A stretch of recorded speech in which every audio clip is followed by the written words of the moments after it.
গত 2 মাস ওয়াসার নলে ঠিকমতো পানি আসে না, তাই মোটর দিয়ে পানি টেনে আনার চেষ্টা রায়েরবাগের এই বাসিন্দার। তবে পানি এলো কয়েক ফোঁটা। গোসল নাই, খাওয়া দাওয়া নাই, ঠিকমতো রান্না নাই, কাপড় চোপড় ধুইতে পারি না, ঘর মুছতে পারি না, কত সমস্যা।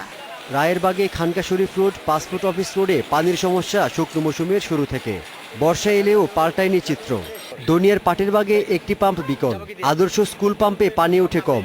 ব্যাংক কলোনির নতুন পাম্পে বিদ্যুৎ সংযোগ দেওয়া হয়নি। ফলে নয়াপাড়া, বর্ণমালা স্কুলের গলি, গোয়ালবাড়ি মোড়, নূরপুর ব্যাংক কলোনি এলাকায় পানির সংকট চলছে। লোকজন পানি নিতে ভিড় করছেন পাম্পে। পানি জায়গা মাঝে মাঝে আর আসে না, এই জন্য আমরা আনতে নিতে আসি পানি। পানি নাই বাড়িতে, এক ফোঁটা পানিও নাই। ঘন্টাখানি দাঁড়ায় আছি পানির জন্য। লাইনে পানি আসে 2 ঘন্টা 1 ঘন্টা থাকে, আবার চলে যায়, আবার 2-3 দিন পরে একদিন পাওয়া যায় পানি। মানুষের বাড়ি থেকে আনার লাগে, এই বাড়িওয়ালা সারা রাত বসে অন্য খান থেকে পানি আনে, অন্য খান থেকে পানি আই না, তারপরে পানি দেয়। গোড়ান এলাকার 2টি পাম্পের একটি বিকল। ফলে 7, 8, 9 ও 10 নম্বর গলিতে গত 1 মাস ধরে পানি নেই। পূর্ব কাজীপাড়ার কয়েকটি সড়কেও পানির সংকট চলছে। ওয়াসার দাবি, ঢাকায় পানি সংকট নেই, তবে পাম্পে কারিগরি ত্রুটির কারণে কোথাও কোথাও সমস্যা হতে পারে।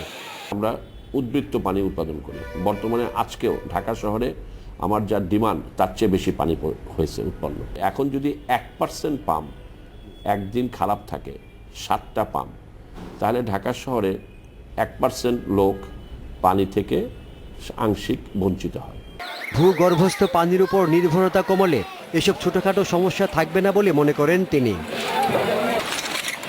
Obaidur Rahman, independent news, Dhaka.